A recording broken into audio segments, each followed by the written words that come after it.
Channel डेनेमाइट series के माध्यम से उन विद्यार्थियों के लिए जो इतिहास की समझ नहीं पैदा कर पाए हैं उनको बताने की कोशिश कर रहा हूं और लोगों के विद्यार्थियों के अपार हर्ष के साथ ये बताना पड़ रहा है कि आप लोग जो सब्सक्राइब कर रहे हैं वो मेरे उत्साह को, जुनून को और वीडियो बनाने के लिए प्रेरित कर रहे हैं। उसी के माध्यम से मैं आप लोगों को इतिहास बताने की कोशिश कर रहा हूं। पहला प्रश्न ये है, इतिहास क्या है? आपको ये जानना होगा। दूसरा ये है, इतिहास क्यों पढ़ें? तीसरा प्रश्न यह है, इतिहास रिया सर से ही क्यों पढ़ें? आइए मैं बताना चाहता हूं, इतिहास केवल राजा और रानियों की कहानी नहीं है। इतिहास तथ्यों की कहानी नहीं है, बल्कि इतिहास का तो संबंध विज्ञान से है, भूगोल से है, रसायन से है, राजनीति से है, धर्म से। बल्कि इतिहास एक रिकॉर्ड है, वो रिकॉर्ड रखता है। विज्ञान का भी संबंध किससे है? इतिहास का है, इतिहास से है। क्यों? विज्ञान में बताया जाता है, जब हम पढ़ते हैं कि पृथ्वी की रचना कैसे हुई, तो हमें कहाँ जाना पड़ता है? हमें उसके जड़ में जाना पड़ता है। वो जड़ ही क्या है? वही तो इतिहास है। आप धर्म में भी जाइए, आप जब धर्म में राम पढ़ते हैं, कृष्ण पढ़ते हैं, मोहम्मद साहब के विषय पढ़ते हैं, प्रभु ईसा मसीह के विषय में पढ़ते हैं, तो आप उनका इतिहास जानना चाहते हैं कि किनके पिता, किनके वो बच्चे थे, उनके पिता का क्या नाम था, उनके माँ का क्या नाम था, वो कहाँ के रहने वाले थे। तो इतिहास का मतलब ये नहीं होता है कि राजाओं की लड़ाई के विषय में सन क्या है, कैसे एक राजा ने दूसरे राजा को पराजित किया, इसका मीनिंग ये नहीं है। बल्कि वह सब इतिहास का अपना इतिहास है, विज्ञान का भी अपना इतिहास है, पॉलिटिकल भी आप पढ़ते हैं तो जानना चाहते हैं कि पॉलिटिक किसकी देन है। पॉलिटिक का मतलब क्या होता है, राजनीति विज्ञान का क्या अर्थ होता है। अर्थात इतिहास तो सब विषयों की समझिए कि जड़ है, वो रिकॉर्ड रखती है और जानने के लिए विवश करती है। अब दूसरा प्रश्न यह है कि इतिहास क्यों पढ़ें? अगर कोई भी कंपटीशन हो, चाहे आईएएस हो, पीसीएस हो, एसएससी हो, बीएड हो, टेट है, सुपर टेट है, इसके क्वेश्चन भरपूर मात्रा में आते हैं और यहाँ तो माइंड भी नहीं लगाना है, केवल थोड़ा सा पढ़ लेने के बाद आप उसको क्या कर सकते हैं, क्वेश्चन को कर सकते हैं आसानी से। क्वेश्चन जहां आप साइन थीटा पढ़ेंगे, आप डायोड पढ़ेंगे, डीवीडी क्या है, तो उससे बेहतर है यहाँ थोड़ा सा मेहनत कर लेने के बावजूद आप, चूंकि चाहे साइंस का क्वेश्चन हो या मैथ का क्वेश्चन हो, विज्ञान का क्वेश्चन है, नंबर तो आपको उतना ही मिलना है। इसलिए हम वहां ज्यादा मेहनत करें, थोड़ा सा मेहनत कर देंगे तो आपको प्रश्नों की, आपका कोई भी कंपटीशन जो हो जाएगा वो आसानी से बीट कर सकते हैं। अब यह है इतिहास रिया सर से ही क्यों पढ़ें? चूंकि मेरा एक अनुभव है, 1-2 सालों का मेहनत नहीं है, बहुत वर्षों का परिश्रम करके मेरा एक अनुभव है। लोग तो फैक्ट वाली चीजें आसानी से कर जाते हैं, जो नहीं पढ़ा है वो भी आसानी से कर लेगा, लेकिन जहां कंसेप्चुअल की बात आएगी, जहां संकल्पना की बात आएगी, जहां आधार की बात आएगी, सोच की बात आएगी, वहां आदमी वहां खलाफ हो जाता है, उस चीज को नहीं कर पाता है। इसलिए व्यक्ति को आज जो भी कंपटीशनों में देखिए, इतने फैक्ट जो हैं सब लड़के रख लिए हैं। अब जो भी कंपटीटर की जो परीक्षाएं हो रही है, जो कंपटीशन में प्रश्न बन रहे हैं, वो किस पर बन रहे हैं? संकल्पनाओं पर बन रहे हैं, एक सोच पर बन रहे हैं, एक थाट पर बन रहे हैं। इसलिए अपना मैंने पीसीएस आईएएस की जो भी परीक्षा तैयारी की, इससे मैंने मेल भी दिया, इंटरव्यू दिया, इसलिए मेरी अपनी एक अलग सोच है। उस कॉन्सेप्ट को जानिए कि क्या है इतिहास। देखिए, इतिहास जाने अब हम इस इतिहास के में सबसे पहले एक सभ्यता आती है, वो है मेसोपोटामिया की सभ्यता। मेसोपोटामिया की सभ्यता।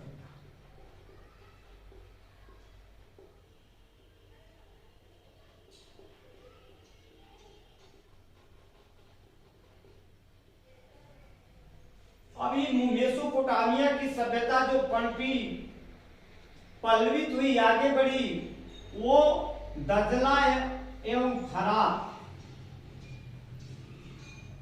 दजला एवं फरात नामक नदियों पर ये इसका डेवलपमेंट हुआ, इसका विकास हुआ। मेसोपोटामिया का पुराना जो नाम है वो इराक है। जब आपके दिमाग में आएगा मेसोपोटामिया तो एक चीज जरूर समझिएगा, ये इराक में है। इराक को पहले मेसोपोटामिया कहा जाता था। दूसरा देखिए, एक मिस्र की सभ्यता, मिस्र की सभ्यता, ये नील नदी पर इसका डेवलपमेंट हुआ। ये पनपी है नील नदी। आप ये जानते हैं दुनिया की सबसे बड़ी जो नदी है वो नील नदी है। वो अफ्रीका महाद्वीप में है, और अफ्रीका महाद्वीप का एक देश, अफ्रीका महाद्वीप में 54 देश है। उन देशों में एक देश मिस्र है, इसको इजिप्ट भी कहते हैं। अंग्रेजों ने इजिप्ट कहा और अरबी देशों ने इसको मिस्र कहा। तो इस नील नदी की जो लंबाई है 6690 किलोमीटर है, जबकि भारत की जो सबसे बड़ी नदी गंगा नदी है उसकी लंबाई 2525 किलोमीटर है। यह भारत के 5 राज्यों से होते हुए बंगाल की खाड़ी में जाकर गिरती है। तो मेरे बताने का मतलब यह है, सबसे पहले आप मेसोपोटामिया का सभ्यता जाने कि दजला एवं फरात नदी पर है, जो कि मेसोपोटामिया इराक में है, और मिस्र की सभ्यता नील नदी पर है। उसके बाद आप सिंधु घाटी की सभ्यता पढ़ेंगे, सिंधु घाटी की सभ्यता। मैंने आपको बताया कि कोई भी सभ्यता बिना नदी की नहीं हो सकती है। सभ्यताएं जो भी है, जो आपका सिविलाइजेशन है, वो नदी का होना जरूरी है। सिंधु घाटी की सभ्यता आप ये देखेंगे, इसमें जो है भारत, पाकिस्तान, अफगानिस्तान,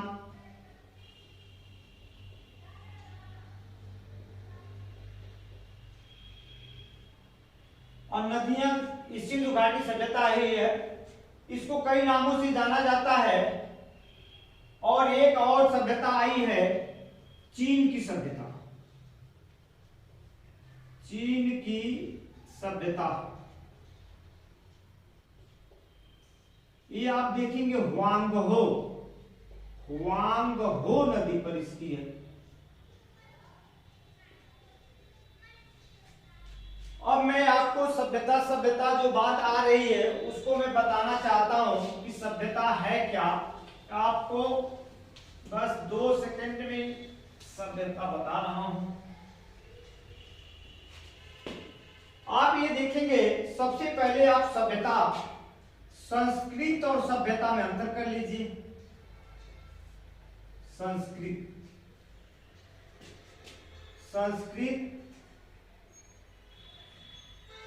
सभ्यता।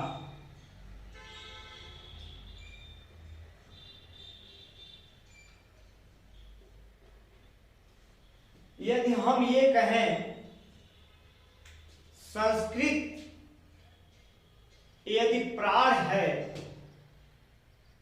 और उस पर विकसित हुआ, ये हमारी पिंड है, बॉडी है, शरीर है,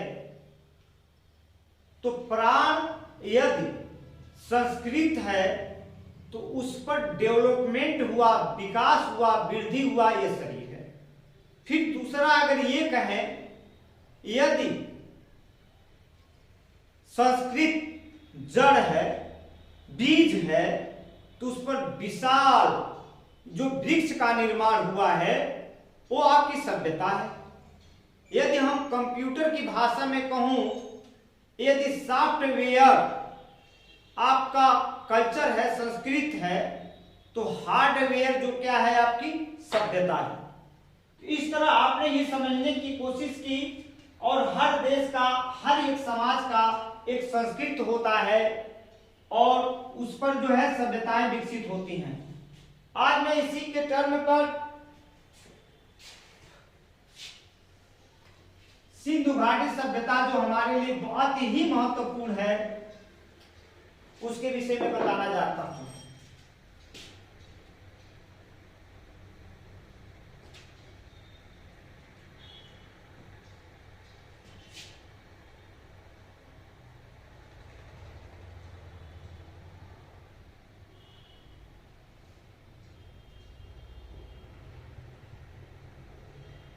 इसको कई नामों से जाना जाता है, जैसे हड़प्पा की सभ्यता,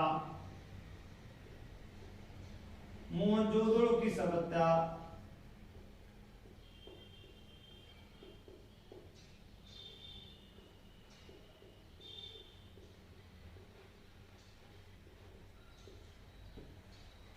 काशी युगीन सभ्यता,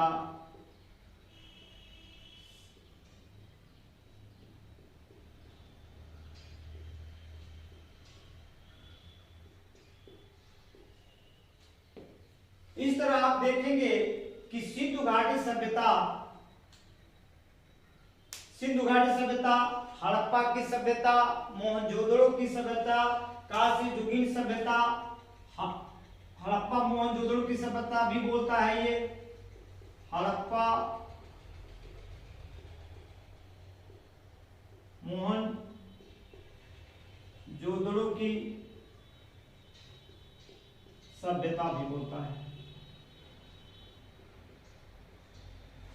आप ये देख रहे हैं कि जो सभ्यताएं पल्लवित हो रही हैं, पुष्पित हो रही हैं, डेवलपमेंट हो रही हैं, कोई भी सभ्यता है बिना नदी पर या बिना नदी के उसका डेवलपमेंट नहीं हो सकता है।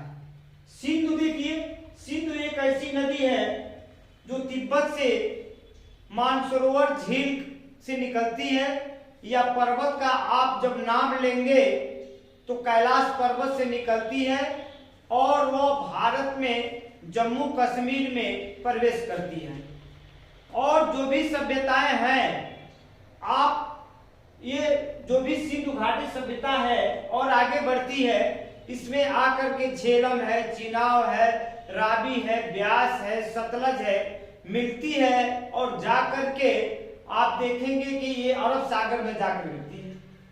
यदि हम इसको हड़प्पा की सभ्यता क्यों कहते हैं, क्योंकि जब चार्ल्स मेनन जी थे वो 1826 में जब खनन कर रहे थे, तो वहां जो है सबसे पहले लोगों को ये देखा गया कि वहां से जो भी ईंटें, मिट्टियां, बर्तन आदि चीजों को मिला, उसके बाद ये खुदाई जब हुई तो वहां हड़प्पा चूंकि आपका पाकिस्तान का एक स्थल है जो पहले भारत में ही रहा करता था। 15 अगस्त 1947 से जब देश स्वतंत्र हुआ, उसके बाद ये हड़प्पा पाकिस्तान में चला गया। तो हड़प्पा की सभ्यता, जो चीज पहले पाई जाती है, उसके नाम को बड़ा इज्जत के साथ और सिंबल के रूप में भी लिया जाता है। इसलिए यह हड़प्पा जो स्थल है आपका, ये पाकिस्तान में पाया जाता है और यह रावी नदी पर ही पाया जाता है। सबसे पहले खोज इसकी दयाराम साहनी ने 1921 में की। 1921 में दयाराम साहनी ने इसकी खोज की थी।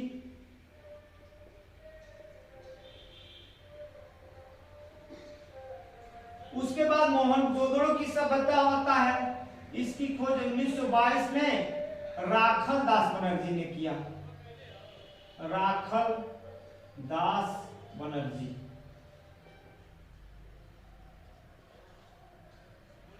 जो मोहनजोदड़ो है, मोहनजोदड़ो का मतलब होता है मुर्दों की टीला। यहाँ उत्खनन में केवल मुर्दे पाए गए, उनकी अस्थियां पाए गए, उनके कंकाल पाए गए। इसलिए मोहनजोदड़ो की सभ्यता के नाम से जाना। अब कांस्य युगीन सभ्यता, यहाँ के लोगों ने जो टीन और तांबा को मिला करके, जो कांस्य है ये दो चीजों के मिलाने से हुआ है, टीन और तांबा। यदि आप मिला दें तो कांस्य का प्राप्त हो जाता है। यदि आपको ये चीजें नहीं याद हो रही है तो एक टिप्स है या ट्रिक कह लीजिए, आप इसको याद कर लीजिए, काटिता। काटिता याद कर लीजिए, अर्थात कांस्य जो मिक्सचर है टीन और तांबा से है। इसलिए मेरे अनुभव है, इसलिए लड़के बार बार इसको भूल जाते हैं लोग, इसलिए इसको बताने की मैंने कोशिश किया है, क्योंकि मैंने अपने जीवन में इस चीज का अनुभव किया है। अब आइए हड़प्पा और मोहनजोदड़ो, इन दोनों को मिला करके भी इसको हड़प्पा मोहनजोदड़ो की सभ्यता कहते हैं। और आइए जरा देखा जाए इस सिंधु घाटी सभ्यता या मोहनजोदड़ो की सभ्यता का विस्तार कहां से कहां तक है।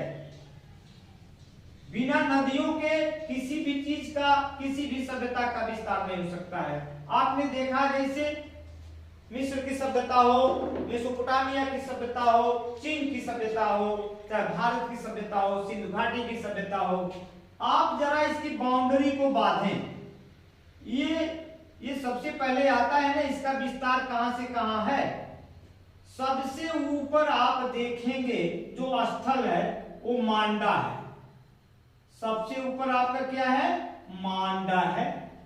और मैंने एक बात बताया कि सिंधु की जो सहायक नदियां 5 नदियों में से चिनाब है, और मैंने ये भी बताया कि जो सिंधु नदी है वो कहां प्रवेश करती है, आपके जम्मू कश्मीर पड़ती है। तो मांडा चिनाब में, मांडा जो है आपका चिनाब एक नदी है उस पर है, जो कि जम्मू कश्मीर में पड़ता है।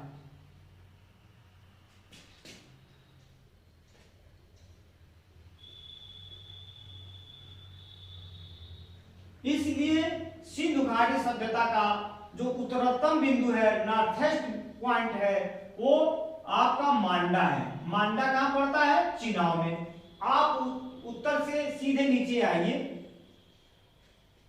ये दायमाबाद है। दायमाबाद ये एक नदी है, परवरा, और जो कि महाराष्ट्र में पड़ता है।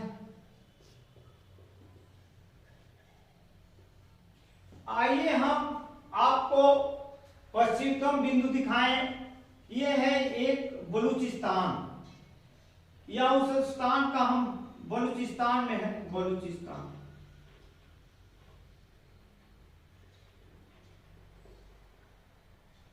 यहां एक दास्त नदी है।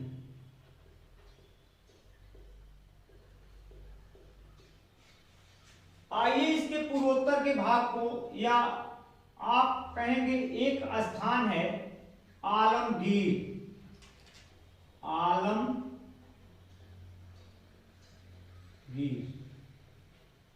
जो हिंडन नदी पर है।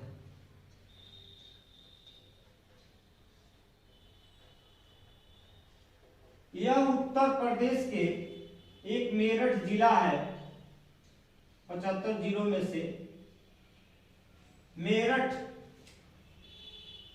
हिंडन मेरठ में पड़ता है, जो उत्तर प्रदेश में है। अब आपने इस चीज को देखा कि सिंधु घाटी का जो उत्तरोत्तम बिंदु है वो मांडा है, वो चिनाब में है, जो जम्मू कश्मीर में पड़ता है, जो बार बार पूछा करता है। फिर आप दक्षिण में आएंगे तो एक जगह है दायमाबाद, जो परवरा नदी पर है और महाराष्ट्र में है।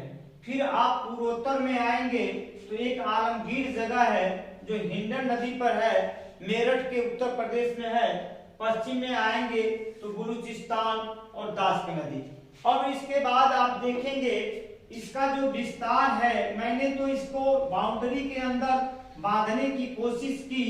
अब ये देखा जाए हमारी जो सिंधु घाटी सभ्यता है, मोहनजोदड़ो की सभ्यता है, कांस्ययुगीन सभ्यता है, ये का किन किन देशों में विस्तार है। सिंधु घाटी का विस्तार।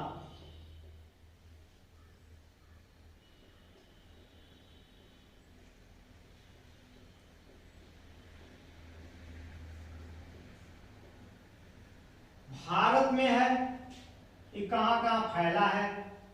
भारत देखेंगे, पाकिस्तान भी में भी है, अफगानिस्तान में भी है,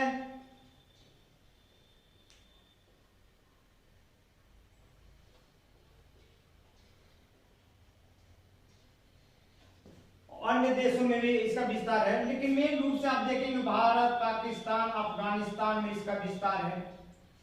अब हम ये देखेंगे कि जो सिंधु नदी पर कौन कौन सी जगह हैं। तो सिंधु नदी पर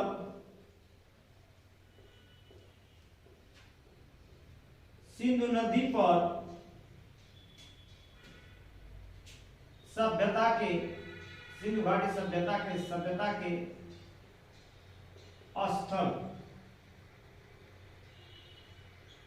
मोहनजोदड़ो है,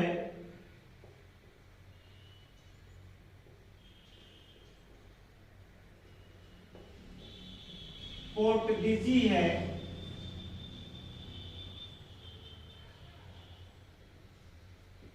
अमरी है, चनहुदड़ो है,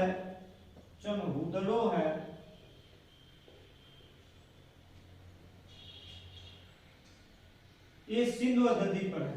और पाकिस्तान में ही आप देखेंगे हड़प्पा भी है, हड़प्पा भी पाकिस्तान में है, लेकिन ये रावी नदी पर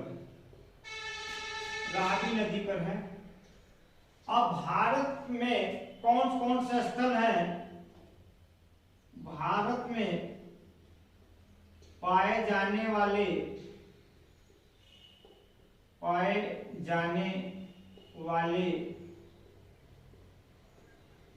सिंधु घाटी सभ्यता के स्थल।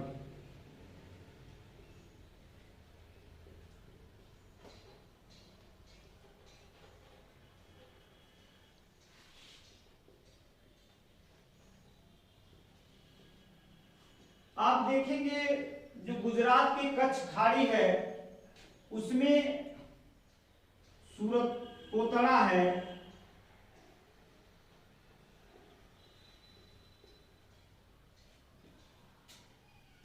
धौलावीरा है,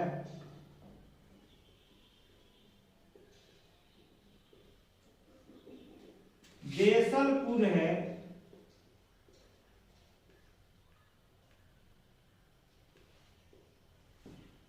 जबकि लोथल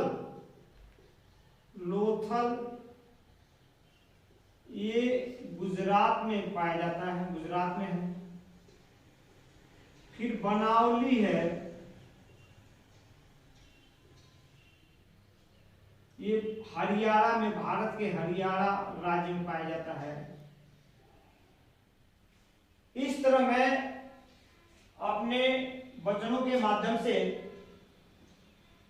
इतिहास को बताने की कोशिश किया, और मैं जो दूसरा पाठ लाऊंगा उसके सामाजिक, आर्थिक, राजनीतिक, धार्मिक, उसकी खान पान, समाधान, कैसे सिंधु घाटी सभ्यता का पतन हो गया, उसके कई कारण रहे, उन कारणों को मैं अच्छी तरह से बताने की कोशिश करूंगा।